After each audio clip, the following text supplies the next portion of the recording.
From spending 8 years on Game of Thrones as Jon Snow to not even being able to watch its spin-off, Kit Harrington has had a tough time moving on from his role in the show, to the point that it's hard for him to even see any of the new material. In fact, Harrington finds it painful to watch House of the Dragon. So I'm terrified. Like, you know, with the first baby, you're like walking on clouds and dancing through fields of daisies for 9 months. Yeah. Like, well, the man is, anyway.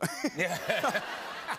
Now, don't get me wrong, it's not that the actor finds the show painful to watch because something is wrong with it, because he really loves it. He's only seen the first couple of episodes, but he thinks the show is made wonderfully. But that doesn't take away from the fact that the show pains him. I am, yeah. I'm really enjoying it, yeah. My friend Miguel showran it, so I'm really enjoying it. I think they've done a fantastic job.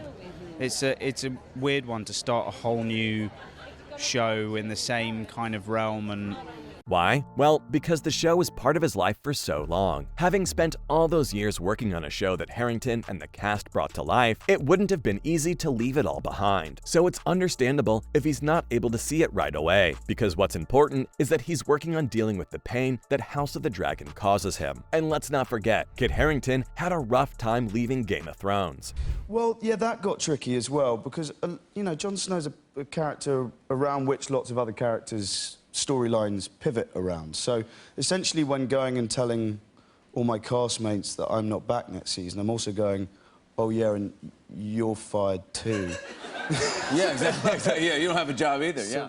The Brit was just 24 years old when he started filming as Jon Snow, where he was the most important character. Daenerys fans can cry about it, but it's true, and he was a big part of the story from the pilot. Of course, leaving the show must have been upsetting to him. Even an actor dreams of job stability, and leaving the show would have signaled the beginning of uncertainty in his life. Not only was the nearing end of the show difficult to deal with, but the show demanded a lot from the actor, both physically and mentally. Working on a fantasy series is never really easy, whether it's the long hours in makeup, or wearing incredibly intricate and heavy outfits, or dealing with intense action scenes. Acting requires a lot of dedication and hard work. Plus, the show had become such a big deal that Harrington was having trouble keeping all the secrets inside. Hiding Jon Snow's tragic ending at the end of the show forced him to go into therapy. Add that to the physical demands of filming, like practicing for epic scenes such as those in the Battle of the Bastards, which lasted 55 nights by the way, Harrington was just done for. The documentary that aired later was all the proof fans needed to see how hard the actor had it by the end. I knew I had booked a pilot on an HBO TV show, and that was just winning the lottery anyway. Like, whether it was good or even got picked up was by the by for me. So no, I had obviously had no idea, and to think I'd be out in New York doing talk shows or going to the Emmys or...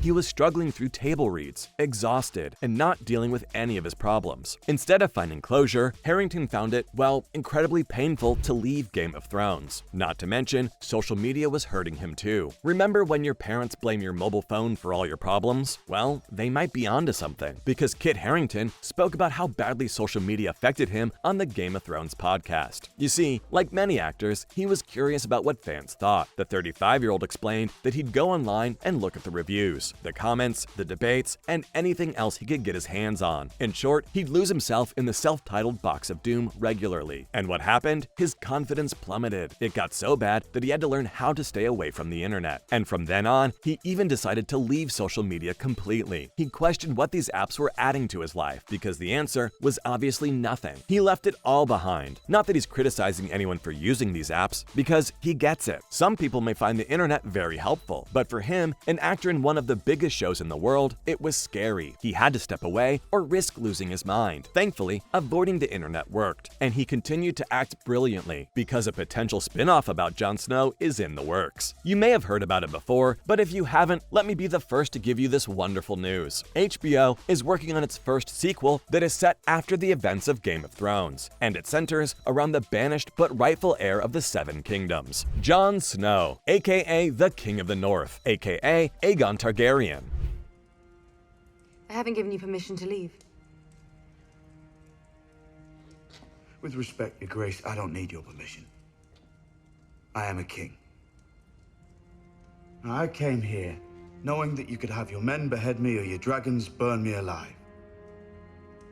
I put my trust in you. While not much has been released about the spin-off, Harrington was kind enough to discuss what Jon was going through. A lot, let me warn you. He explained that one thing should be clear to viewers, and that's that Snow is not okay. The man was ready to die, but was instead allowed to live his life out beyond the wall. For some reason, he was punished for killing the queen who murdered the citizens of the very kingdom she was sworn to protect. How does that make sense? No. Well, that is unfortunate. You've traveled all this way to break faith with House Targaryen? Break faith. Your father burned my grandfather alive. He burned my uncle alive.